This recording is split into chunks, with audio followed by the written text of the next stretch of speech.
Hello viewers, good morning అండి. నేను మీ లక్ష్మీ వీరాంజనీలండి. ఏంటి బ్రేక్ఫాస్ట్ అయిపోయిందా? అందరికీ కూడా గుడ్ మార్నింగ్ కదా. సో బ్రేక్ఫాస్ట్ చేసేసారా? హెల్దీ బ్రేక్ఫాస్ట్ తింటారా? మీరు కలర్ఫుల్ బ్రేక్ఫాస్ట్ తింటారా? లేకపోతే ఏదో ఒకటి తిని పొట్ట నింపేసుకొని ఫోన్ చూసుకోవచ్చు, లేదంటే ఆఫీస్కి వెళ్ళే వాళ్ళు ఆఫీస్కి అడావిడికి వెళ్ళిపోతుంటారా? నా అలాగే ఎప్పుడైనా ట్రై చేశారా ఇలా కలర్ఫుల్గా క్యారెట్ అండ్ బీట్రూట్తో? ఓహ్, తెలిసే ఉంటుందిలేండి, తప్పకుండా చేసే ఉంటారు. అయినప్పటికీ నా స్టైల్లో ఎలా చేయాలి అనేది, ఏం చేస్తాను, మా పిల్లలకి ఎలా పెడతాను అనేది ఇక్కడ చూడండి. ఒక్కసారి ఇలా చేశాను అనమాట ఈరోజు. సో చూస్తేనే ఎమ్మీగా ఉంది కదా. ప్రాసెస్ చూద్దామా? ఒక గ్లాస్ మినప్పప్పు అండి, పట్టుపప్పు అంటాం మేము. సో ఆ గ్లాస్ పప్పుకి ఒక టీ గ్లాస్ రైస్ యాడ్ చేసి నైట్ వాటర్ పోసి నైట్ అంతా నానబెట్టాలి. ఈవెన్గా బ్రేక్ఫాస్ట్ అంటే మనం మార్నింగే కదా చేస్తాము. సో మార్నింగ్కి ఫ్రెష్గా ఉంటుందన్నమాట.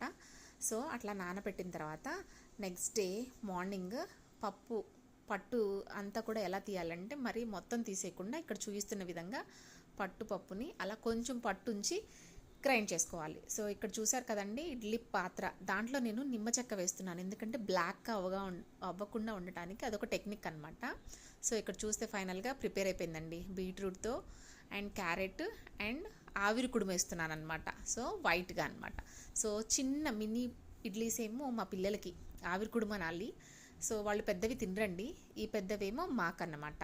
సో అందుకని వాళ్ళకి మినీ ఆవిరి కుడుమ్స్ అనమాట. కలర్ఫుల్గా చూసారా, క్యారెట్ వైట్ అండ్ బీట్రూట్తో. అదే ఇడ్లీ పిండితో అనుకోండి, మంచి కలర్ కనిపిస్తుంది బీట్రూట్. ఇది ఆవిరి కుడుము కదా, అలా కనిపిస్తుంది. సో ఇక్కడ చూసారా, ఇన్ని పడులు నెయ్యి అండ్ చట్నీతో.